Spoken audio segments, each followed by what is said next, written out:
But we have a really special guest today. We have Anna from Red Scare, and I think you guys would be embarrassed on my behalf how long I've been trying to get her on the show and the cold calling that I've been doing.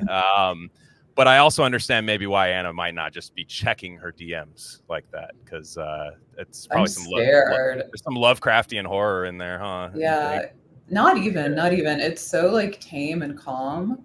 Like it's funny for like how much hate we get on the TL. Like my DMs are so moderate and nice. I just, people talk about how everybody has anxiety now, especially millennial women.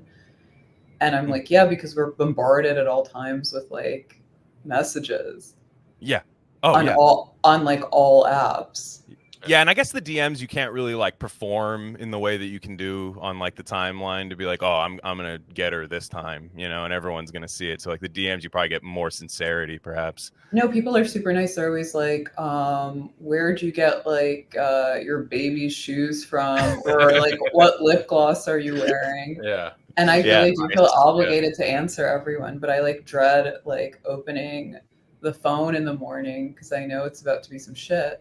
Yeah, well, I'm glad you checked mine because I was gonna have to resort to drastic measures, sending you my taxidermy projects, things like that. So thanks for doing that. Yeah, from the 5 to the 6, we be in the mix with that rare candy paint job on the whip. I need food for the kids, money for the rent. Fuck a lockdown, baby, I can't do that shit. And I don't never vote, cause I'm fucking broke. And either way, I know the police ain't gon' leave me alone. On a plane, about to visit Glen Rock. Need crypto, told me I should bring the Glock with me. So I packed up my piece and I'm sliding. Cause we might get caught up in a riot. Middle finger Trump, middle finger Biden. Fuck a left, fuck a right, is you riding? Know you love to see it, dudes rocking. Ain't no politics, baby, we just talking. From the birds to the bricks, we be in the mix with that rare candy paint job on the whip. Who you with? I don't know if you guys are fans, but a massive kind of childhood presence in my life that was just on TV all the time passed away today, and it was Phil Donahue. Did you guys ever watch Donahue growing up? He was crazy. I mean, it was like my mom watched him him and Charlie Rose constantly. Yeah. Dang, he passed away today. Yeah. 88. I thought to be honest, I thought he died a long time ago. Yeah. But I kind of 88. Yeah. Him and Alain Delon. I'm not a Phil Donahue girl. I know that like Camille Paglia did his show a bunch of times, I think. Yeah. You would just do both. Like it was the press tour. You would do Charlie Rose. Like if you had a book. The thing about Donahue though, that he would get like trashy. He would kind of like jump into like Springer type territory a little bit, but because he would like have like a massive like hulking like drag queen or something on, and then have like David Foster Wallace or something like the next day. But you're a Charlie Rose. You're into Charlie Rose, right? I'm a Charlie Rose girl. I guess I watched it mostly as an adult. I don't recall my parents watching. I remember my parents used to blast what's his face? Rush Limbaugh all the time. Whoa. And like not out of any political conviction or political sympathy with him, but that's just like what was on the radio, like him and Howard Stern. Yeah, he's a background guy. Limbaugh was a background guy. He's objectively skilled, like at what he did. He was one of the best. I mean, like I went to college for radio, and I would have like the most liberal professors showing like Rush Limbaugh sound bites. They'd be like, well, this is how you introduce this and that, and they're like, this is, but everything aside, this is how you do radio and stuff. But Charlie Rose, he got a raw deal at the beginning of Me Too, I thought, because I think his robe just flew open or something. Yeah. It's ridiculous. Like, dude, first off, like that belt's on the road. I mean, the belt on the road, like things can happen. Like, yeah, exactly. It was like an intern came over. Then all of a sudden, Gayle King is in charge of everything. But he's the best interviewer. And I remember I reached out to you because I was like, when I listened to your guys' Tucker Carlson episode, congrats on the get, and the episode itself is fantastic. Amazing. Which for a lot of shows, that's not always the case when you get like the massive like white whale guest. Like sometimes the fact that you get them can be better than the episode itself, but like it actually, Tucker felt really like open around you guys, but you were on your Charlie Rose in that. We dialed up the NPR voices, which made him kind of like dial down his like enthusiastic bark. You should add just a little like North Carolina drawl to it. Just add a little bit to it. Which one was more fun? That or Alex Jones? Which one was more fun? Yeah. They were different. They were both really nice, charismatic guys in like a different way. I think Alex Jones is like, he's like a childlike presence with a childlike wonderment, and he really wants to be liked and loved. And I don't think he has like that much of like an internal monologue going on at all times, but he was like really like intense and exhausting. I was like, imagine being married to that guy. Yeah. And then Tucker is like a consummate performer, and like I found him to be very like friendly and sympathetic, but I feel like he also knows how to butter people up. It's just a journalist. I mean, it's just journalism brain. Like, I don't know if you ever talk to a journalist, they know how to just turn it on. Actually, I feel like it's always on, to be honest. I don't even know if they ever stop performing. Like, even just random like people I knew that were studying it in college, like they always like inquisitively look at you and you're like, what, are you getting a scoop? Like, we're getting high. Like, they're like collecting intel. I think like he probably at this point it's just like calcified into a personality and it's like instinctual, but he really sent me down a fucked up and twisted rabbit hole that I haven't recovered from, because when I was researching him in preparation for the interview, I saw that he had written this article back in 2003 about this kind of unofficial peacekeeping delegation that he went on to Africa with Al Sharpton, Cornel West, some brothers from the Nation of Islam, like Abner Louima's Jewish lawyer, a bunch of others. And they landed in Ghana en route to Liberia, where they were supposed to help mediate the peace talks between all these rival factions that were trying to challenge Charles Taylor's dictatorship. And like, to make a long story short, they never made it, and it's probably for the better because they all would have been like brutally slaughtered. just bow ties scattered around burial grounds and stuff. It would have been brutal. It would have been brutal. But yeah, that's no, it's interesting because I noticed that because I study Charlie Rose a lot too. Like I watch his YouTube channel. His archives are so good because we just like don't have that anymore. Like just kind of intelligent people that are entertaining. Like I mean, we do. But it's not on TV. You're not gonna turn on TV and see it. That's the thing. Like you're gonna like massive sets everywhere, and it's just people like just sharing stuff from the internet. Like it's very strange. Yeah, but Charlie, I love it. Yeah, it's like loud and overstimulating, and I feel like all the intelligent discourse happens either at parties or in group chats. There we go. Definitely in group chats. I agree. No, there's a lot. Those are evil though, so be careful. They are, everybody. There's a big evil group chat factory. People are taking down big GC left and right. So it will swallow up your life. Yeah, that part's true. But I wanted to talk about Alain Delon a little bit too, because I don't know how to say his name. I thought his name was Alan, to be honest. I've watched a lot of his movies. Like I know who he is. I just always thought his name was Alan this whole time. But Alain Delon.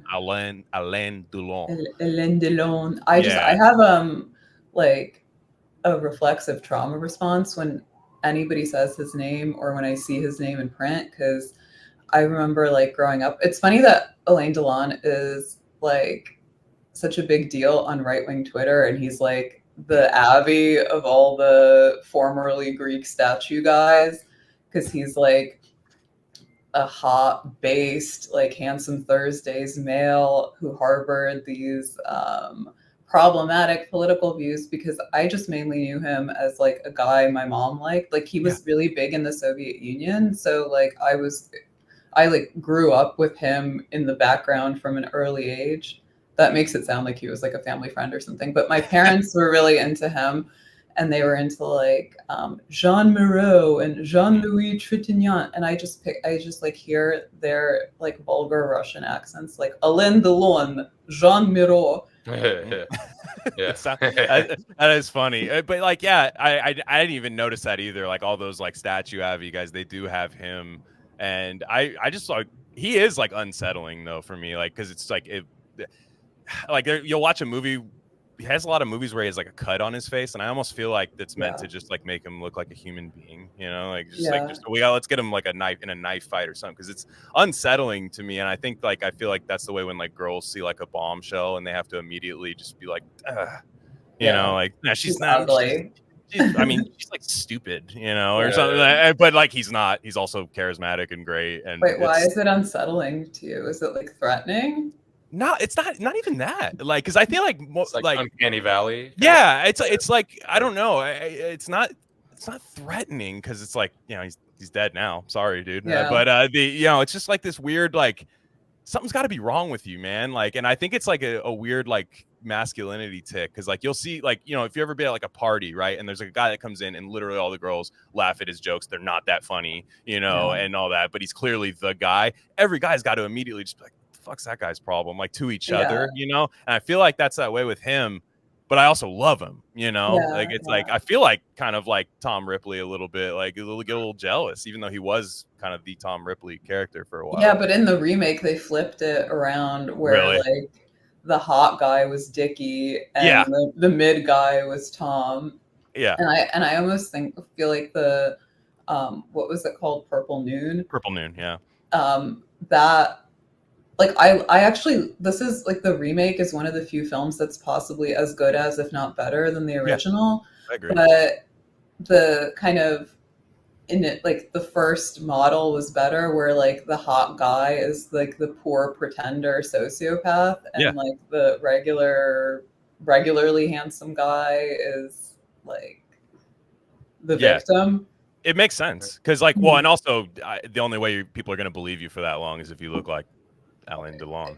Exactly. But he does have this uncanny valley thing because he was so like boyishly handsome, almost like a pretty boy, but he had like world weary eyes and like 11 lines and like eye bags. Yeah, exactly. And it's just like, but also, you know, don't check his political views. That was the move. They say don't check his political views, which I didn't know what they were. What's his spiciest view? I don't know. He's just like one of those French. He's like probably like a proto Welbeckian like French guy kind of, where he's just like, oh, I think I don't know anything about like French politics, but I think he had to like deny that he ever voted for Le Pen, but also saying I think I'm looking for the name. It's like the new something, like they're the French kind of right wing, like they're kind of like alt right came out like before ours. He was supposedly in favor of that, and that's like what everybody's pissed about. Now then there's also this weird like bisexual murder thing, kind of kind of a Mr. Ripley situation as well. There's kind of a bisexual murder thing, which I'm just like, this is just a French guy with like his bodyguard. It's like Macron making out with dudes on a boat. It's not gay when French guys do it. We're going to get you right back to the episode, but I just wanted to let you guys know of a few other things we offer at Rare Candy Industries. We have a Substack with free and paid subscription options. Free subscribers get access to all written content. That includes Bob's Red Pill. That's the best thing going on the internet right now. Trust me. Paid subscribers get full access to our premium episode feed.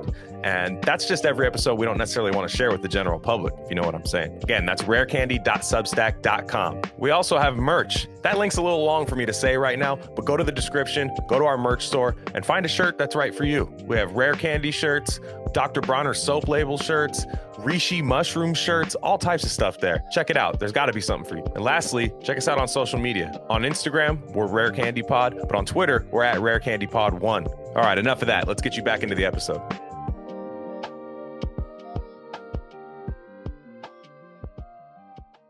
Show me the flag. Just show me the flag, and I'm like, oh, okay. Yeah. I was really trying to get to the bottom of his political beliefs that are so problematic. I saw some tweet that was like racist, homophobic, slapped women around, killed his bodyguard, but he had that French New Wave face card, so he was forgiven. And it's like, well, yeah, correct. That's how it works. But I don't know. I think he was like, from what I understand, he was like friends with the father Le Pen, but was not so much of a fan of the daughter, or downplayed his fandom of the daughter, something like that. And he voted for another conservative candidate, and he was like pro-gun and anti-immigration, frowned upon gay marriage and gay adoption, like a pretty standard package of like kind of conservative views. Well, I think people are so warped by like Robert De Niro being like 80 and just like well, he's 80 and he saw the light, you know, so people just think like a guy like that, which I'm sorry, if you're in France in the 60s, 50s even, the objectively one of the most beautiful things ever put on screen, and then you realize like, God, you know what, this place needs like immigration, like rapid immigration, like we need to open the borders, get them all in, like let's get rid of this horse shit we got going on in France right now that everyone loves even more, like, you know, because they miss it secretly, like seeing cities like that, massive American cities in that light. And I think it's like, man, that's really, it makes sense to me, I guess, that he would have all these thoughts. But I thought he was just like an apolitical, like kind of neo-human, you know, kind of person that just like a guy like that can't even have like takes to me because he's just like uncanny, you know, like that. But I was like, oh, so he's even better now. Yeah, like who cares what his takes are? And he was like, I feel like there came a point in French cinema where they were like, oh yeah, we need more art house films about muzzy boys in the banlieues or whatever, and like lesbians scissoring. But I don't know, I don't have like a very strong memory of like any of his films or any of his performances, like whatever, Purple Moon, La Piscine, Samurai, whatever. I'm sure he was like a pretty good, serviceable actor. But yeah, it's cool. I mean, I think it's cool and honorable that he was upfront about his political beliefs. Yeah, and I feel like, and also it was like 2013 when like that would just not really make waves. I mean, it would, but it's just not the machine that we have now to just kind of like, this person said this and then immediately it's just like plastered everywhere. Like pre-2015, that was the pivot point, right? Pre-2015, right? Yeah, the minute Trump ran, where like then if somebody was, you know, the Baldwin brother that likes Trump says something, it's like all over billboards and stuff. Randy Quaid, I just remember all these like, how could you support this guy that everyone liked, you know, until he ran for president, like, you know, and that's that. So these things get pulled up, and it's not even about like him per se. I know like I hate this, like the cinephile. Our mutual friend Jack talks about it all the time, like this like cinephile like arbiter of truth on like film, where it's creates like a fake kind of consensus reality of just kind of, you know, this is what the proper Hollywood takes are. And like, yeah, I would agree that Hollywood probably does support what they're saying, but it's just like, dude, grow the fuck up. I cannot stand. Well, it was like understood that you could have like one quirky, eccentric old Frenchman, like shaking his fist at the whatever collapse of society, decline of culture, and nobody really bothered him until recently. I noticed there was like a lot of articles about like various like film committees trying to cancel him or not standing by him. I think like Cannes tried to honor him and a bunch of people protested, but it never really stuck. Yeah, because all you gotta do is put up a picture. Just put up a picture and everyone just stops, you know. I think reading my first Welbeck, you know, Glenn got me into that. We read that for Gain of Fiction. That really inoculates you. It's like, that's just how these guys are. What do you expect them to be different? You know, it's like, they're cool as fuck. That's how they are. And also, I agreed with every page. Exactly. They're totally right. Yeah. I need to be this, but just not as sad. I think that's like just the one thing I need to do is just maybe not be as melancholy, which in turn, when you write that long form fiction, maybe that exercises a few things.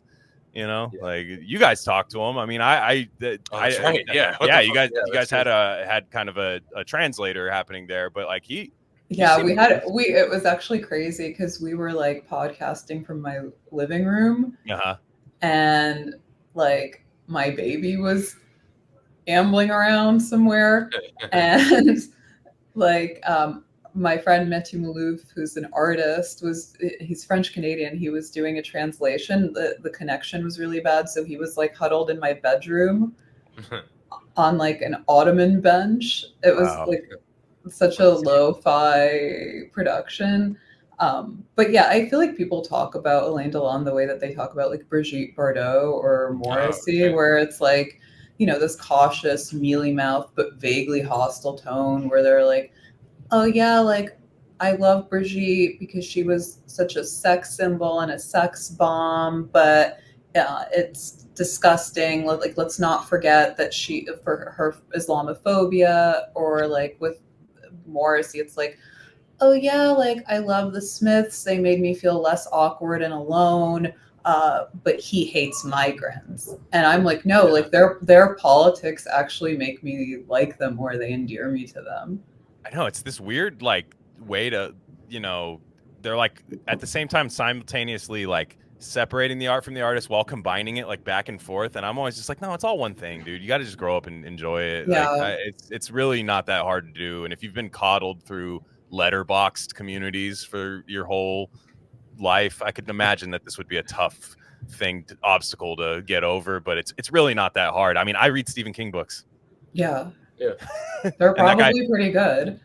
They are good. They're sick, and it's really cool knowing. It actually makes it better now that he's like wearing Kamala Harris shirts like this. Like it's actually pretty funny reading some of his the real tree hat. Yeah, I mean, it's incredible. It's pretty funny. I love watching it. I love watching him like, and he's like, I talk about him all the time, but he doesn't seem like he's influenced by anything other than like what our boomer relatives would be influenced. I don't think anybody's like, he's not an astroturfed guy. Like he's like a proverbial boomer. Yeah, he's like the apotheosis of the boomer, and like you can't help but respect him for that, because even when he like volunteers himself to be like the punching bag of Twitter, it's kind of cute and endearing. It's like Joyce Carol Oates like stomping around Princeton and issuing like anti-Trump commentary. But I mean, I respect Alain Delon now that I'm like forced to think about him, which I never did before, because he was not a politically correct fence sitter. He just said his opinion, and it's just like, man. And I feel like people say like, oh, there's like a pendulum that's swinging back, but I'm like, I don't know. People still get crucified about that stuff, though, you know. Well, we talked about De Niro, and like I lost all respect because for half a minute he was having some base takes, and then they took away his dumb Sundance thing after his whole career had already flourished and everything. And then he got all scared, and then he just went back to his boilerplate. I'm like, dude, what are you scared of? You know, you have everything. Yeah, so it's crazy. Yeah, no, De Niro was like super. He just had a baby at like 83. Yeah. Him and Pacino, they had a baby. Like, I mean, not together, but who knows? You know? That would be crazy. But yeah, they have like babies at like 80, and it's like, dude, your life is like, it's not done. I mean, they could live for another 10, 15 years easily, but it's kind of like, dude, you don't have to. What do you like? What role are you scared of not getting? You know, like you're Robert De Niro. You could walk on the set of some family comedy, and they'll just let you be the grandpa. I mean, honestly, I lost respect for De Niro not because of his like libtard political convictions, but because he started doing those like Meet the Fockers style movies where he and Diane Keaton would be wearing like white linen suits on a beach and playing like rich people. Yeah, and that was undignified and dishonorable. They were not saving face, but like in a way I understand him, because he was trying to stack chips, because he probably felt that he would have more progeny. He was like a Liberian warlord. Like I was I was like completely addled up at like 3 a.m. reading like transcripts from like The Hague, like unsealed court documents, like interviews with various witnesses in the trial of Charles Taylor, and they were like examining some guy who had committed all these horrible war crimes and atrocities, and he was like, they asked him if he had any regrets, and he was like, no, dude, I was just following orders. And I couldn't not cut all those pregnant ladies open to check the sex of their fetus or amputate the limbs of children with machetes because the boss man said to do it. And also, if I declined, I would be in the mass grave with all the villagers. Yeah. And it was, I mean, he was obviously totally lying because at the time he was probably totally on board and enthusiastic, but like everything he said was like accurate and plausible. Yeah. No, and you don't want to be bad at your job. No, you don't want to be. That's wait. You were reading this at 3 a.m. You were just doing some egg, as you do. Yeah, as one does. Yeah, exactly. Yeah, and it's really bad because how hard it is to like convince anyone to share your enthusiasm about a topic, and they're like, bro, no, I don't know at all. You're like, you have to listen to this album or like watch this show or read this book, and people are like, nah, dog, and they're like trying to like let you down easy, and it's not for any like shady or unflattering reason. It's just like people are busy. Nobody wants to sit down and binge watch like some show that has 5 seasons. Yeah. And I'm like really trying to get people on board with like getting Liberia pilled. Yeah. Liberia pilled. Yeah, that's true. Like, you guys are talking about South African farmers. What was the country you mentioned earlier? Beria? It's like a taco too, right? Yeah. Goat, right? Isn't that goat? Yeah, so that makes sense. Like the saucy, meaty one. Yeah. Yeah, there you go. Yeah. That's something I can I can get on board with. But the yeah, like with like the guys like De Niro and stuff, I can't. I'd rather just have somebody just keep like firing. I want like senile, like old guys, like kind of like slightly brain damaged, just kind of like spouting off and stuff. And like then you can like launder takes for people. Like people could just whisper them to you, like or something. But with De Niro, it's like you're gonna live the rest of your life in fear of like democracy. Yeah. Like that's how you want to spend the last 10 years. Like it's actually kind of embarrassing. And I think he like had a kid just to like say that. Be like, well, I have the future to think about, like at my 1-year-old son at age 80, it's crazy. Yeah. He was compensating because he had that other kid who was like my doppelganger who died of a drug overdose. Damn. Cute kid. But yeah, I remember like Dasha and I went to Vegas to like meet her parents, and we went to a Morrissey show, and I like randomly bought tickets for the second day, and she was like off with her parents. And I'm really glad I went the second time because I think that day was the day after Shinzo Abe got assassinated. And Morrissey opened his set, like got on stage and was like, R.I.P. Shinzo Abe. And it really like pissed off half the audience and went over the heads of the other half. And I remember thinking like, damn, that's so cool that he did that. Yeah. And then like he can also piss off other people by being animal rights activists. Yeah. Like he could then pit the people that cheered the Shinzo Abe thing, he can then edgelord on them a little bit and just be like, I'm just like, it's just be like, I ate it. Yeah, you eat vegan. So yeah. Well, that was like what motivated Brigitte Bardot's Islamophobia, because she was like, the way that they treat like dogs and women, they treat women like dogs and dogs like women and whatever. And she's a proto J.K. Rowling kind of. Yeah, so true. What's up with the J.K. Rowling leftist Twitter arc where some guy got her to change her Abby because she had like black mold in her back? Dude, I'm so glad because him and I were hanging out. We didn't record this, but we were like had a long conversation when I visited you last week. But like. We're a bit, we're massive J.K. Rowling fans. I'm married to probably the biggest Harry Potter fan of all time, so it comes up often. And she, she's just like a feminist that didn't get, a few software updates, but she also doesn't need to because she's one of the richest people that's ever written a book.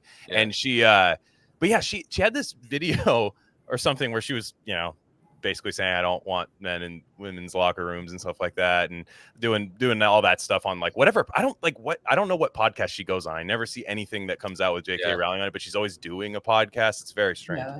But she had to leftist things. She said that she had black mold all over her like the wall back there, and people would say, how does a billionaire have like black mold all in his house? It's like, okay, you answered the question. She doesn't. But then they said black mold causes transphobia.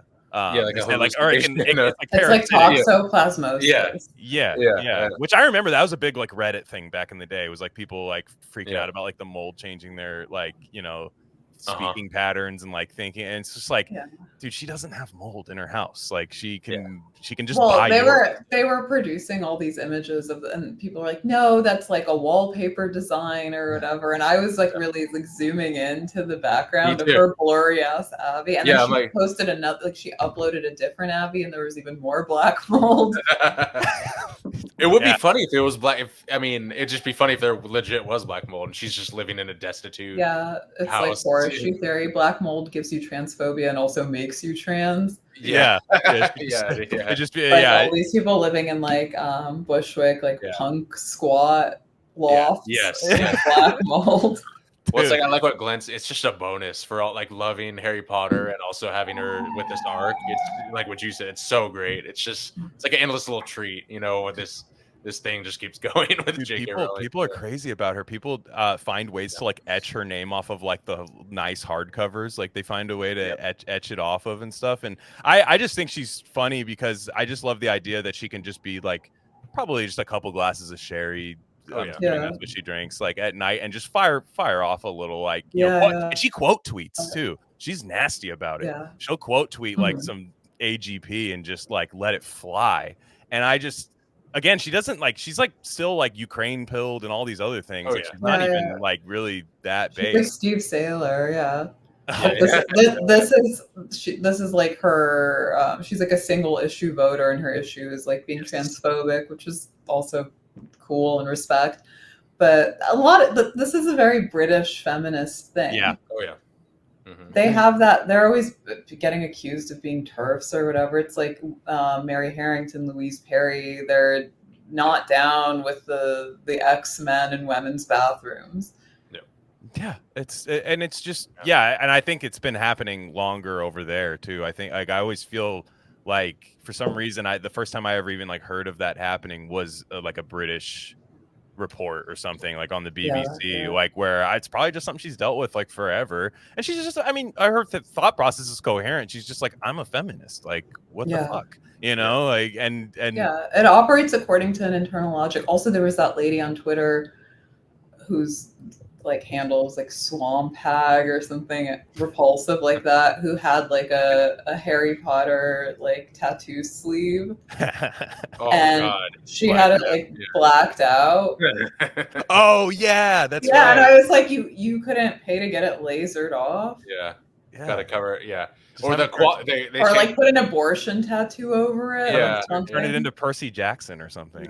Or they changed they have the dumb real sport Quidditch and they changed the name to Quaffle Ball to distance from J.K. Rowling. They change it. No, they change everything, and they have the HBO series that they're making, like the massive HBO series that they're making. And I know there's going to be some concessions with the cast. I'll just say that much. Like I know. What's the HBO series? I know nothing about J.K. Rowling or Harry Potter. Well, the Harry Potter. I mean, they're making a Harry Potter HBO series, like a long form book by book is a season. I'm sure you're very anxious to get that going. I'm sure, but I'm sure with the casting, she's like in charge of it and stuff, or like I don't know. She's not the showrunner, but she's being consulted for it. But you know, they're gonna put a few of those in there. Like they're just gonna do it. I think so. I don't know, but I just like her for saying strong. Like, why else would you make a bunch of money like off something you made if you can't? I know, but that's the thing. It's like the whole point of being rich, I think, is to like distance yourself from the common folk and be able to fire off your opinions with impunity. There's no other point, like being an asset holder. Yeah. And especially if it came from like the thing you made, you know, it's not just, I invested in, you know, that's fine too. Like I invested on this or something. It's like, no, I made this. You all love it. You all worshipped me for years, but yet I'm wrong now, you know? And it's like, it's this like, you get to do that. That's what I would be doing the whole time. And I feel like maybe there's something I don't know. I'm definitely not a rich person. So maybe there's something I don't know that about like how it's actually not like that or something, but she's not. Who's she contracted to? She changed her name to a guy's name to write her next books, which is pretty funny too. Robert Galbraith. Yeah. I think people I are mean, wired. J.K. Rowling sounds pretty gender neutral. Sure, yeah, definitely. I just always I honestly for the longest time thought she was Dido. Like when I would first see her, like I was just they had that same kind of look back in the late '90s, early 2000s, and I was like thinking it was the same person. I'm like, oh, the Stan song girl, like is Yeah, writes Brit like MILF, yeah. yeah, that's rules. Yeah, and I was but one of the things I wanted to talk to you about because I'm not sure I hear you talk about it elsewhere is your love of rap music of a certain time period. Yeah. I'm not sure if you're a current contemporary rap fan. I would guess no. Not really, but because I'm like basically old and a boomer and can't keep up. That doesn't stop a lot of people, I'll tell you that much. But I there's some embarrassing. I don't know what's going on in the rap game right now. I think it's just I think it's people calling each other pedophiles, like Kendrick Lamar and Drake calling each other pedophiles, and or like not really black. It's just like Jezebel rap beefs. It's very, very interesting. I can't believe you're not paying attention to that. It's, I mean, no, I can't. It's like too much noise. I'm like the most not online, extremely online person. Like I literally don't know what's going on at any given moment. And yeah, I don't know. This is like knowing about Alain Delon before everyone else did. It's like through no credit of my own. It's just like a fact of growing up on the East Coast as like a Russian immigrant. That's what you listen to because everybody aspired to be like a little wigger. Mm-hmm. Yeah, it's so. Is that you got into it through friends, right? I would guess, or just like people you were hanging around. I can't imagine like immigrant parents. Yeah, which the weird thing. Like I'm like making all these connections and noticing suddenly because when I was growing up, I grew up in a town called Highland Park in central Jersey, and later we moved to like a nicer, more affluent suburb called South Brunswick. And at the time when I was growing up, there were like a lot of like basically like ghetto black people and white trash people, like the locals. And then there was a ton of immigrants like Indian, Chinese, Russian, and randomly a lot of kids from Sierra Leone, which I never thought about until recently, like until I started researching Tucker Carlson, because at the time Sierra Leone, like Liberia, was engulfed in a very bloody and brutal civil war. And I'm guessing, I don't know for sure, that the people that came over to New Jersey were like probably pretty middle class or affluent in their country and came here to be like transitionally poor.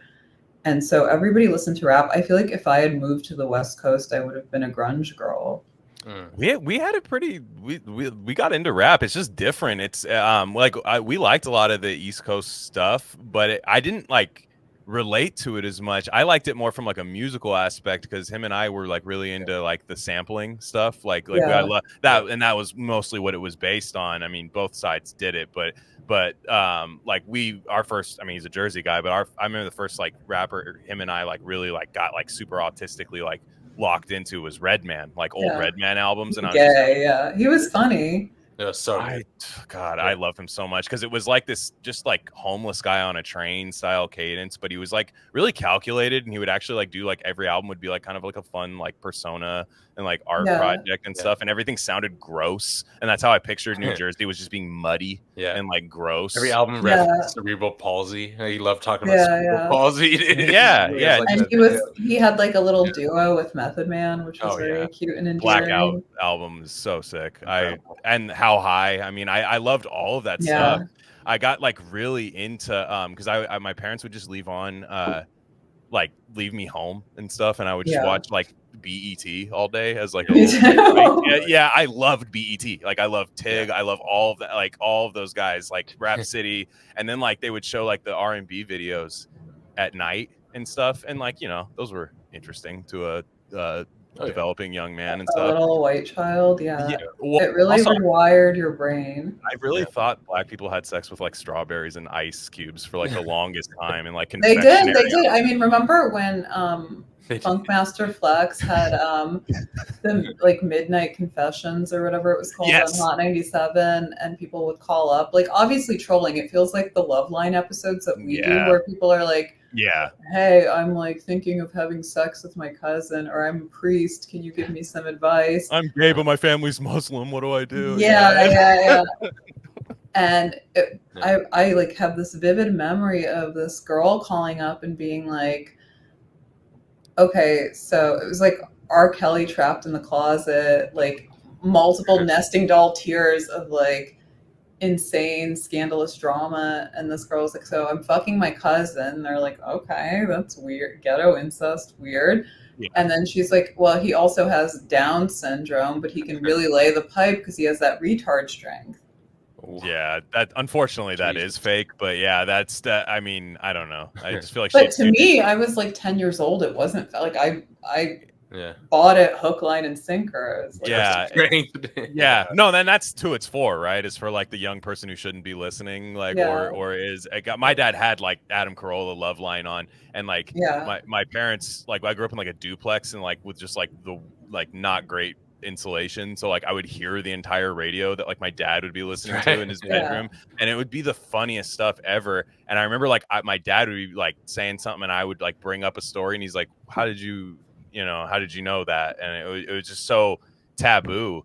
But I would just watch like nothing but BET, like MTV was cool, but I felt like BET was just like so formative. And that's when I was going back and listening to R. Kelly like pretty much all day today.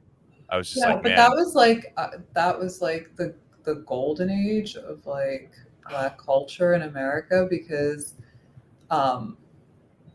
they had like UPN 9 and like all those like sitcoms like Martin and Fresh Prince. The Wayans Living Brothers. Single, whatever, and Living Color, and like it was like super cool and fun, and they could make fun of themselves. That's why I really love that the Tucker article, which is for Esquire from 2003, called The League of Extraordinary Gentlemen, because it was like from a time where a white guy could openly make fun of Black people without like triggering a race riot. And I think like the worst thing BLM did, other than like make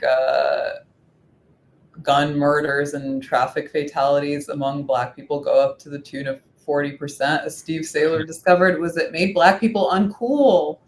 Because before that, they had the monopoly on being cool, and everybody wanted to be them. And the fastest way to become uncool is to take shit too seriously, and not then joke dress about like shit. Steampunk, like in all steampunk, the big like and now you look at like how Black people are represented in the media, and it's just like totally fake, like kaifabe or whatever. I don't know if I'm pronouncing that word correctly, but it's like some girl with like a dismantler ass like natural fro who's wearing like thick rimmed glasses, like doing an Excel spreadsheet. And it's like totally fake and unrealistic. Like the last time there was like a realistic depiction of Black people in media was The Wire. I mean, it's tough. I watched for a podcast I went on recently, the movies podcast with Low Res. We discussed like a lot of like early 2000s, like 90s kind of like rap movies a little bit, and like I rewatched Baby Boy with Tyrese. Unreal movie. Like it's just like it was not shocking when I watched it as a kid, even though I probably shouldn't have seen it as a kid. But now watching it, I'm like, oh my God. And it's made by John Singleton. Like it's all Black made and everything. And it's just an honest depiction about how guys don't be growing up. And it was like the Friday. It was also like Boys in the Hood, which was like I was more into Friday than Boys in the Hood. Yeah. But like that sort of thing was just like a very standard proliferation in the media, which was like, cool and honest, and both white people and Black people could make fun of each other. Oh, it was great. And it's like, you would have like the videos where the like Fred Willard would like knock on a door, and then like a bunch of guys in like Allen Iverson jerseys would answer and just throw them in the dumpster, in the back. And it would be like the neighbor. And everybody thought that was funny. And what's that? The other thing, like with the hip hop thing, you and I getting into that. I remember almost getting made fun of for being into that. Like you had to be a wigger to be into that in Yeah. high school, and now it's like an NPR Tiny Desk situation where you everyone pretends to like the NPRification of rap, and it's we've talked about this a lot on our podcast, but it's kind of like now we're pushed over like that sucks. We're not into that. That's dumb. And now everyone else is not saying we're early to it or whatever, but there is something there. I Like feel that's ones like shook ones being played at like spin class and stuff. Yeah, Like, but now, like on the other hand, it's like I think Black culture has affected like a total cultural triumph, not just in America but worldwide. Like everyone is kind of a wigger. Like when you talk about like, I forgot who said this, but there's been like a flattening of like local cultures and regional dialects thanks to social media, and all Zoomers kind of sound alike. And they sound like Black people. That's true. And then like the rap, there's no regional rap anymore. Like you'll hear like, I mean, there kind of is to an extent, but like I remember this being shot, and I liked it at the time. But like when A$AP Rocky first came out, and I was just like, this guy's from New York. I was like, this sounds like Texas. Like it sounded like Houston, Texas, and I got like kind of mad, even though I was like literally playing it every day, like back in the 2010s, like playing it every day. But I remember thinking, because it was, you know, a lot of it was somebody who's like producer, they would be like, you know, just how we do. I send you an invite in New York and you come on the show. It was the same concept. Be like, oh, my producer's from like Tucson, Arizona. And, you know, this guy's from here, but he makes songs that sound like they're from St. Louis or something. And it's like, yeah, that's like cool that can happen. But then I loved like regional beefs and like people that would go on and just be like, oh, Crunk sucks. Like, and then like the people in Atlanta saying like, well, everyone in New York's gay or something. Like, I love that. Like, where's that again? And A$AP Rocky's kind of like the Alain Delon of rap. He's like the pretty boy who has like trad family values. I actually like I get a lot of like A$AP Rocky and Rihanna content on my Instagram, and I love how they love their family and like hang out with their kids. And I saw some like viral headline that was like A$AP Rocky and Rihanna didn't hire nannies or babysitters until their kids were like a year old because they wanted to maximize their time. And I was like, oh, it's so cute. But yeah, I don't know. I remember just like it being like a big thing in Central Jersey, and everybody kind of made their own tapes and like passed them around. And I really related to Tucker when he talked about how he grew up kind of feral. In spite of being like filthy rich. I was not filthy rich, but like our parents gave us free reign. That was also another thing, because everything was less like parentalized and neurotic. And I just remember like long periods like spent like in the woods behind my apartment complex with my friends, or walking alongside the highway to Walgreens, like getting into all sorts of shit. Robert F. Kennedy talks about that, just how his parents go out, and he grew up in the fucking like White House practically. And they're like, go play in the woods. Go hang out with the bears. And I can't imagine like letting my kid walk around, like roam free in New York City. No, I wouldn't do that. And I feel like it's probably safer than ever, actually. Like, ironically, I remember when we were in Japan like a year ago, there were like little kids just walking the street. It was so cute, like their little uniforms with their little umbrellas and little bucket hats. But my parents would give me like an allowance, and I feel like this is just a bunch of white libs talking about hip hop. Remember when is the lowest form of discourse, but we'll get low with us, you know. That's why we do it. We talk about that all the time. I'm just like, I'm sorry, but I just don't see a lot of people having like fun. That's the thing. Like if I saw like actual people like having fun like in person, like listening to like rap and like walking with their friends, and I work out in the road and stuff, and like just don't even see kids like playing or something. So I'm kind of like, okay, something's wrong. And I know it's not rap, I know it's not like the reason it's bad, but it just feels weird, because I just remember like somebody would get a CD and we would just all like pass it around, or like listen to it together or something. And like, maybe one kid's mom like didn't want them to have that CD, but they would still be able to hear it. It was like this taboo element, but that was like the most, you know, that was like a way to get in trouble that wasn't like ruining your life on the internet, you know, which, you know, that's also fun too at times. But just shouting a weird take on the internet and having everyone mob you for it. But it's, I yearn for like at least the energy. It doesn't have to be the same thing. I don't want to just be. I don't think we're ever gonna get that back because everything happens on social media now. But like, I remember my dad like giving us like $5 as a monthly allowance and like saving the money, like pleading with the parents to buy CDs that they used to sell randomly at like the supermarket in Central Jersey. And I feel like the first album I bought must have been like Fuji Law. Or East 1999 Eternal, which my mom was like a huge fan of the Fugees and the Bone Thugs. Wow. Bone Thugs. So, yeah. His mom bumming Bone Thugs. That's a visual right there. Yeah. That is, that's crazy. Yeah. But everybody listened to them though. They were like Bone Thugs was the one group that was everywhere. Like they through the clouds. Yeah, they definitely. Because back in the days when people would be like territorial, be like, I only listen to, there would be people that would be like, I only listen to Sacramento rap or something. Like there was people would get like really tight knit, but everybody listened to like Bone Thugs. They had this like really kind of like rhythmic kind of R&B, obviously, like tone and stuff that kind of transcended cross state lines a little bit. But I think that they were like so like provincial and insular. They came up with their own genre, which sounds to me like almost like Georgian, like Christian, like choral chanting. It's so beautiful, and you like can't make out what they're saying. No, not at all. And that's why you're like, and then you find out they're from like what, Cleveland? Yeah, they're or something. They're Midwest, but you're just like, I wouldn't have guessed that at all. Yeah, but it's random, From the 5 to the 6, we be in the mix. Without rent, can you pay your job on the web? I need food for the kids, money for the rent. Fuck a lockdown, baby, can't do shit.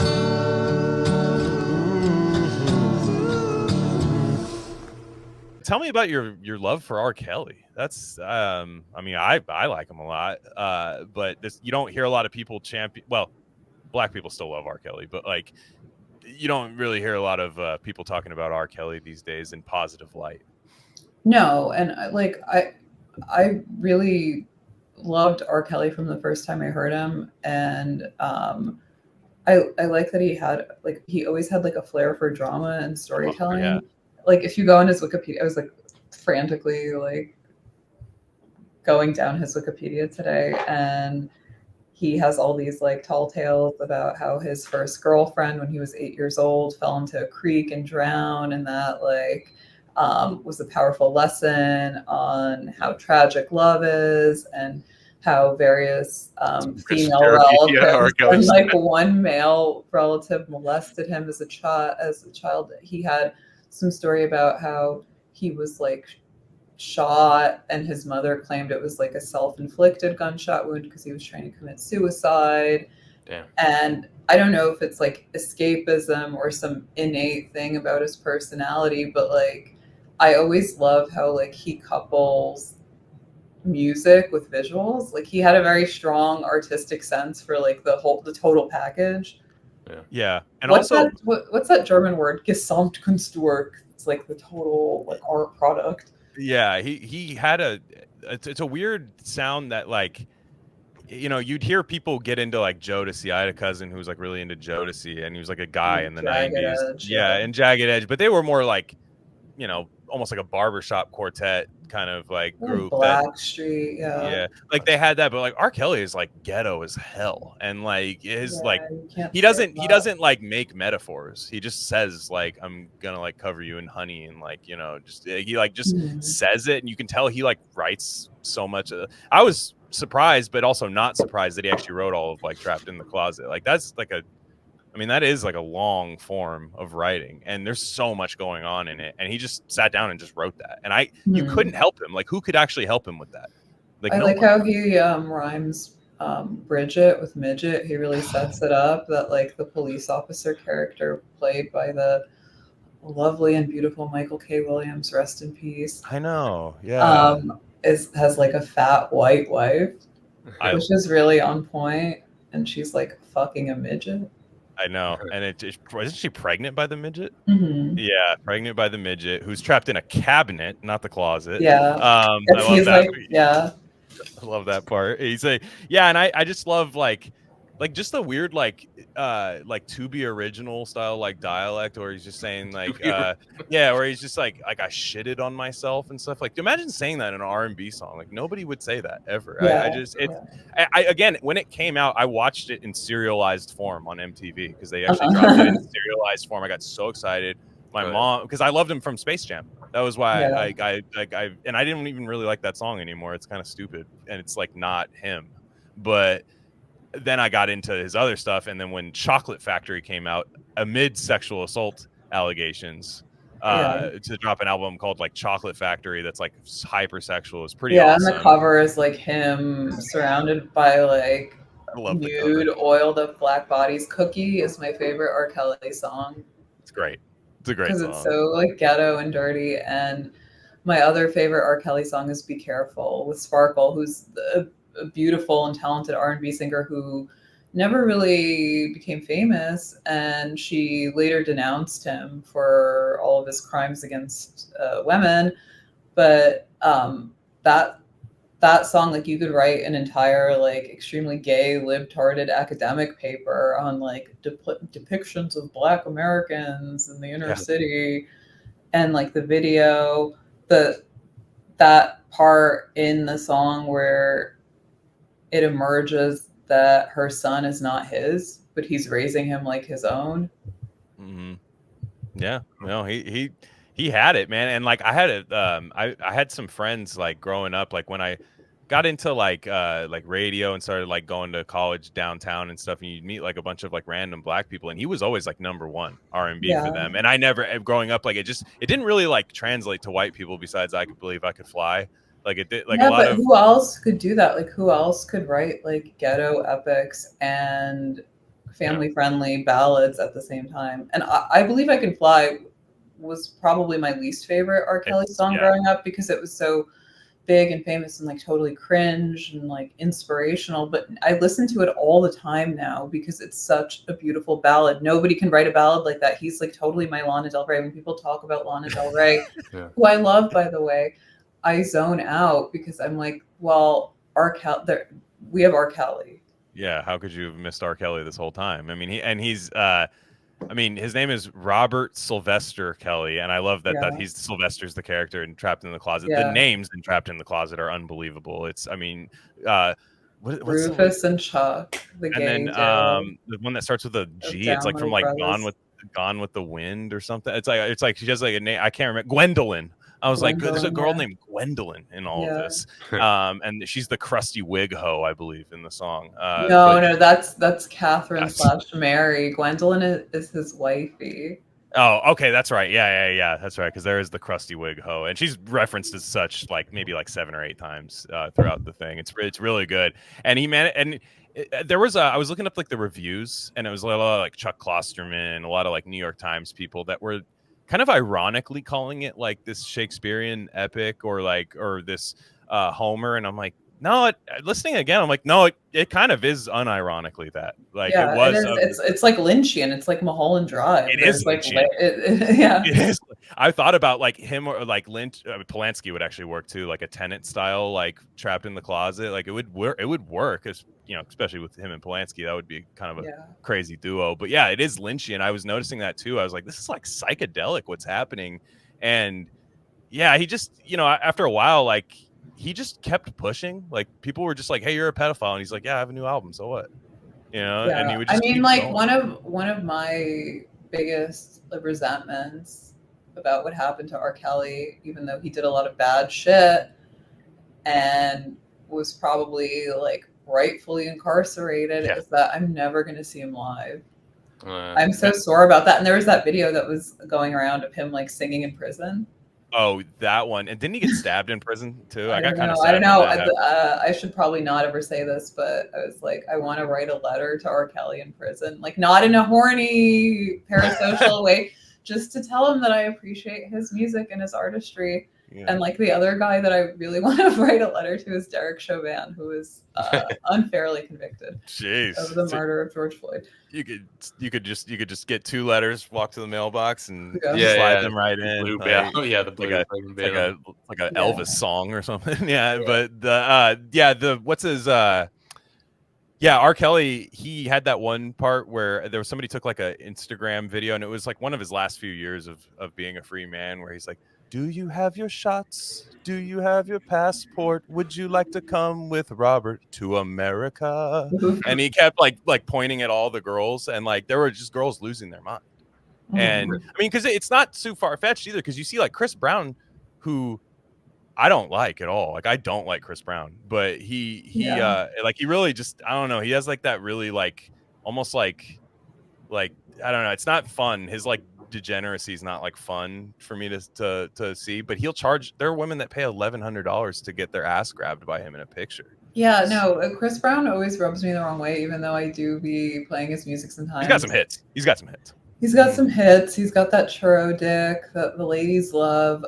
But he reminds me of like a lot of these like mixed kids that I grew up with, who were like kind of like middle class, but still like culturally like low class, and would get into a lot of dirt, had like pill addictions, would like slap their girlfriends around in public, like have trap houses, that sort of thing. He's a very like Central Jersey character, but he lacks the talent or charisma of R. Kelly. And R. Kelly also at his prime, like he always looked really good. Yeah. He could be like a Liberian warlord. Yeah. I was gonna say, I was gonna make the connection. I was like, do you think he's capable of handling business down there? Because he might have. I mean, he's definitely capable of like war crimes and crimes against humanity for sure. And he probably should have done that, actually, if he wanted to kind of, I remember Jack said on his Michael Jackson episode, and he's like, because I agree with him. Michael Jackson is not innocent. I think he did all that stuff, but also like if Michael Jackson was just like in like the 1200s, imagine like he would have just been like, it would have been no problem for him in like the 1200s. He's just born in the wrong era. He would have been like stacking like peasant children's heads on spikes and doing bloodletting, like moonwalking, with children's blood. And he might have been killed for moonwalking though, because that's too sick. Like for that, that's like satanic. Yeah. Exactly. But yeah, I found him. I've listened. I liked when R. Kelly's all his like different styles. I liked his like masquerade Eyes Wide Shut ball look. That was really cool. And then I really especially like because he would always kind of tailor it to whatever his allegations were. And then like, but in the 90s, like early 90s, he looked like a Mortal Kombat character, which was super sick. Like, that was super sick. He looked like Jax from my Mortal favorite Kombat. era. When he would have like the cool, like, Mortal Kombat look. And I loved his style. And I was a big Usher guy. Probably at the time, I was a bigger Usher guy than I was R. Kelly. But then guess what? They did a fucking sick ass album together. It's amazing because Usher he has his own proclivities. I mean, he wrote an album about them, but then he's also accused of like spreading herpes around everywhere, which probably, but whatever. I mean, it's no big deal. But I loved that those two guys just linked up for the same girl, which is one of my favorite like hit songs that's ever been made. Oh God, did you ever listen to Confessions? Like when it came out, the Ushers? No, because I wasn't really ever a big Usher. I never liked Usher. Wow, that's crazy. I loved him, man. I was just like, I listened to him like constantly, and like my mom took me to buy that album because she really liked like the song. Yeah. she thought the rest of the album was just gonna be like, Usher like fist pumping like pop jams and stuff, and then like upbeat tempo. And it's all just like my lady's burning my house down because I got like 4 other women pregnant, like these music, and she was just like, I mean, this sounds okay, But it was kind of a mom L on that one on her part. I mean, a W for me. But yeah, I loved that they linked up and did that album together. I loved when he like when Snoop Dogg reached out to him to just do a bunch of like songs with him after, like for Snoop Dogg's the blue carpet treatment, which Snoop Dogg now, he's everywhere. Everybody kind of is sick of him. I get it, but There was a time. Yeah, where he has like whatever, like a liquor brand and like a Yeah. soda brand, and like he's palling around with Martha Stewart and blah blah. His blah. wine is dog shit. It We looks- bought a bottle of his wine. Dog with- so bad. Dog with 2 G's though, hopefully. Yeah, But yeah. it Oh my looks God, horrible. it's bad. I know, and he puts his face. It's like you're not supposed to put your face on the celebrity wine, dude. Like it's not. You're not supposed to do. Wait, that. I thought you were there. There was like a great era of like black celeb liquor endorsements. Ciroc like with P Diddy. Ciroc or Nuvo with, I think Fabulous did it. Oh yeah, that's right. Yeah. Oh my God, I forgot about that. Yeah, Nas still does the Hennessy commercials where he does his like belly like narration things for him and stuff.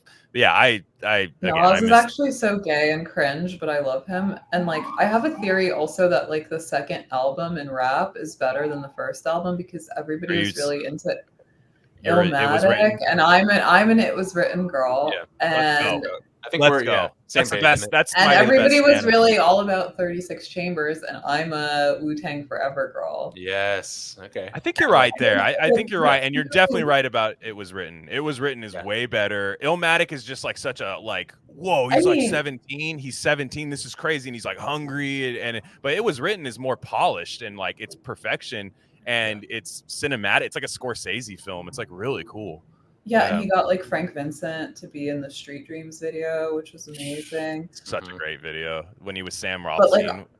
like, I feel like the two greatest intros ever in rap music are both on Wu-Tang Forever. What's the intro on that? Like the two best like song performance. Yeah, it's like Heaters and Yours, both Raekwon. Who I don't even like that much. He's not my favorite. Like Method Man is my fave of the Wu-Tang Clan because he's like the hottest, most talented, most charismatic one. Raekwon can do an intro for sure. He can do I think Raekwon is skilled at putting together a full project. Like he's really good at that. I think he's better than almost any of them. Ghostface. I'm a Ghostface like supremacist. I'm a fish scale supremacist, which is I see that for you. Yeah. You see that for me.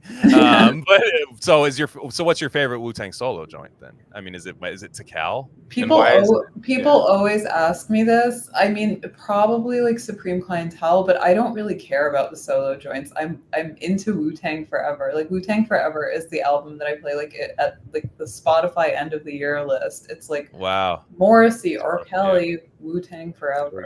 Damn. What about ODB? Because I'm an ODB. You're the ODB guy. I'm an ODB guy all the way. That's crazy. He had the best lyrical performance on Maria. Oh, okay. Good to go. Yeah. And he just, I mean, as a performance artist, I mean, cashing your welfare check in the limousine is kind of unbelievable, actually. Yeah, and I mean, it's like also really like gay and cringe to be into Wu-Tang I'm turning 39 in like 3 days, and.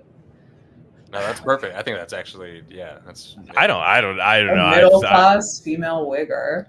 Yeah. I mean, hey, there's a lot worse archetypes right now. I'll tell you that much. Like it's bad, but like, yeah. So I guess the last question I had for you, I forgot there was like a tweet you had a while back, and this is not anything inflammatory, but I wanted to know how much you believe this. I'm paraphrasing because I don't have it in front of me, but you had said that your most woo-woo belief is that you can kind of like manifest something, kind of be positive, or if you really want something, you can kind of manifest it, right? And maybe that's not exactly what you said, but do you actually believe that? Yeah, definitely. You have to believe that to go on living, whether or not it actually happens. Yeah, I mean, has it worked? Because like for me, I manifesting is praying to me. I mean, it's like that's why I think when people can't understand when they convert to Catholicism or something as adults and they start like clutching rosaries and getting scared and calling everything demonic, I'm always just like, well, if you pray, you're manifesting. I mean, it's what you're doing. You're just doing it through a deity. I mean, it's not, which all things are done if you believe in God. All things are done through that, good and bad. But I think that's seen as cringe to a lot of people, is to try to just a lot. I don't know. Every time I bring up like manifest, even I'm from California, from the Bay Area, where everyone's supposed to believe in stuff. Well, what does manifesting mean to you? I mean, something that's not in front of you right now that you clearly want, or something like, okay, I want X to happen at some point. Now, the timeline's never correct, which is why people call it fake. But if you actually focus energy into that scenario, and I think the caveat to me is if it's meant to happen to you, right? If it's not just some like frivolous desire or impulsive desire, if it were to happen, then Well, yeah, you I mean, manifested it. like, quote, manifesting requires two underlying assumptions or steps, which is that you can identify what you want and that you can be honest about whether you really want Be it. clear about it. Yeah, and that's like I think fundamentally like very intimidating. Yeah, that's step one. Most people don't get to step one even. Yeah, if they're the wishy-washy about it. Yeah. No, it's Yeah. tough, but I don't know. feel People like just I don't know. I feel like in a weird way, I've like manifested everything I've wanted. Yeah. Which is so. like, I mean, do you? But in what process do you just think? Is it like an affirmation, or do you actually like formally sit down and like do stuff? I don't think it's even like a conscious, like, it's not a strictly conscious effort. Like you have like this like kernel or ideation of what you want, and you move through life like a shark through the water, and like slowly like tick the boxes. And like for me, it was always like having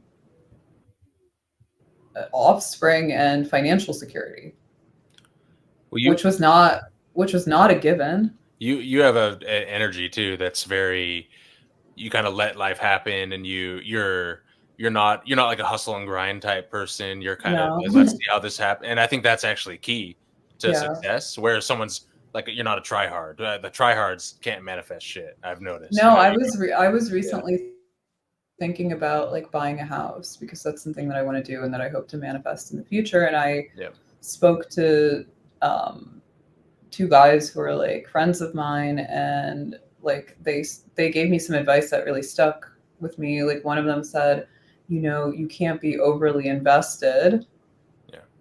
You can't want it too much. And the other guy said a version of that, which is like, you can't fall in love when buying real estate, because you're going to get burned. And so you really truly like cannot be over invested in like a specific ideal version of your dream, because it's not going to happen. And that's like false and fraudulent. You have to be willing to like relinquish some control.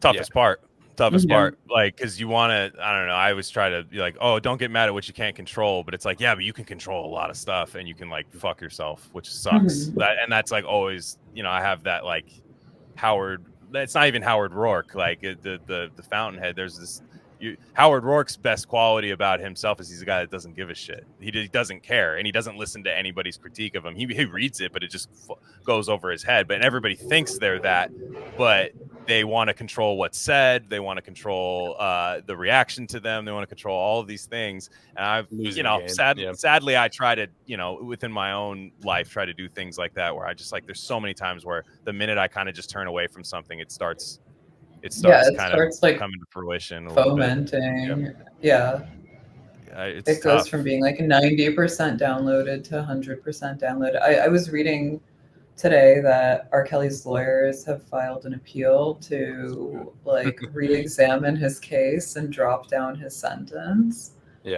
Interesting. I mean, I don't necessarily want to say let's do that, but the legal system is the legal system. We could see him live. Yeah, I was just gonna say, he would too. The minute he got out, even if he was like 70 years old, he would get out and do a show for sure. Yeah, and I think like I'm probably gonna get skewered for this, and I shouldn't even say this, but you're in the amethyst crystal chamber, so it doesn't matter. I feel like that man should probably not have to spend the rest of his life in prison, even though actually what he did of all the Me Too allegations was probably the worst. Yeah, so you're saying just the sentence itself is probably shouldn't, because it's, what did he get, 31 years, which effectively was probably 40 when he went in, or probably 45 when he went in. I think he got 50 years, and they want to drop the sentence 20 years, which is still like he's 57 That's a long, or 59 or something like this. What state is he in right now? It's a good question. I don't know. Yeah.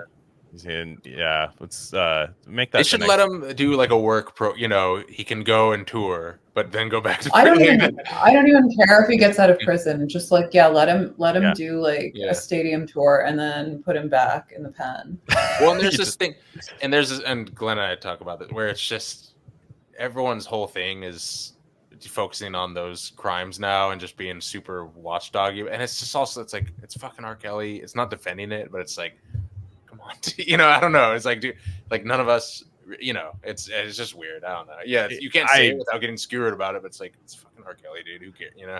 Yeah, I mean, I remember being younger and more libtarded and being like, well, you have to learn to separate art from the artist, and actually, you really don't. Not with him. Their perversion is what motivates them. 100%, and also with I mean, because he's been getting flack since like the Aaliyah stuff, right? Like, because he married her when she was like. Yeah, I would be okay if he could go free as long as he like paid some kind of like restitution or reparations to the victims. Yeah. Mm-hmm. As long as they got money for their trauma, which is like really all that matters. I know, and it's just like, and yeah, maybe surveil the guy a little bit. I get it. Like you're on probation, sure he doesn't do it again. Because he would wild out for sure. You would probably, because I'm I don't know. I think he's still got that dog in him for sure. But yeah, you'd have to do that. Now, one fun fact about R. Kelly is in the 80s he was in a group called Mentally Gifted Men. Mm-hmm. And it was an R&B group. I really like the name of that band. MGM. MGM. Yeah, MGM, Mentally Gifted Men, which I actually think is not true technically with him. I think he struggled a lot. Now he is gifted. He claims that he had a learning disability. He was like dyslexic. I mean, he has a lot of these like sob stories. Like, I was molested. I had a learning disability. Like, I grew up. He had to film his mom having sex or something. Like, yeah, he said there was like some other female relative, like his older sister, possibly like molested the boys in the family. But yeah, MGM is also very like Liberian, because like when they were having their like Civil War, like the second round of the Civil War, the two like main factions that were coming for Charles Taylor's throne were called like Model and Lord. So they had these like, I think Model was the movement for democracy in Liberia, and Lord was like Liberians for reconciliation and democracy. Right. So these obviously like very euphemistic, like bogus ass, like friendly sounding names, when obviously these were like cross-dressing, glue sniffing teens and preteens, like torching and raping and pillaging the countryside with like Russian weapons. Wait, how'd you get into Liberia? What's the origin story? Tucker, that's the Tucker thing. Because of Tucker, yeah. Okay, yeah. For no fault of his own. Yeah. That was the craziest part, though. That was the craziest part, like, was when he was talking about, because I had no clue about the Al Sharpton stuff. Well, that's funny, because you'll hear a Tucker interview and be like, oh, yeah, I knew Al Sharpton back in the day. You're like, what? Yeah. What? It's kind of, you're like, what the fuck? He had, like, nothing but, like, nice things to say. He was like, that guy's, like, a beast, man. Like, he was just such a grinder. Well, recognized game, and Al Sharpton was apparently, like, back in his day, a very, like, gifted and charismatic public speaker. He was like on the preacher circuit since he was 4 years old. He was like a protege of like James Brown and Mahalia Jackson, which nobody knows about. Yeah. I mean, we used to have like our media people used to actually be talented. That's like good. Interesting, yeah. And I wonder what Al Sharpton's up to now. Like, he's like injecting Ozempic. He's so skinny. He's so skinny. It's like really scary looking. Yeah, I saw him for something, like just on some sort of like, I think it was like for sports or something. Like he was just like, it was the Negro League thing. That's right. Yeah, he was like there at like a thing. I was like, fuck, I thought he was really sick or something. But no, I think he's all right, I guess. But well, Anna, we can't thank you enough for joining us. It was a lot of fun talking to you. And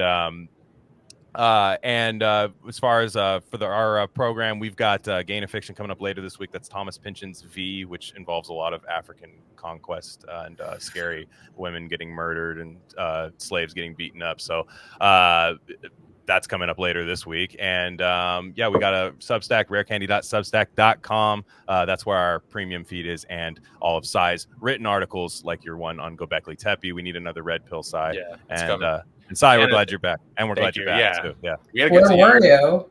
Oh, well, No. Well, yeah, you have to tell them. A lot of It's not my positives. news. It's not my news to say, but go ahead. I recently got married. Glenn Oh, came up. congratulations. Yeah, thank you so much. We were It was hanging out blessing. more than we had in years past, but we hadn't Yeah, recorded anything because I was at your wedding, and we had some fun. Glenn did an truly incredible speech, brought tears to all our eyes. It was awesome. Yeah, it's really a magical time. Yeah, it was fun. Thank you for the congrats. Anna, tell our guests where they can find you. Just kidding, everyone knows. Everyone knows. Everyone knows where to find Anna. Red Scare Podcast. And on that note, guys, we'll catch you guys next time. Everyone have a safe week.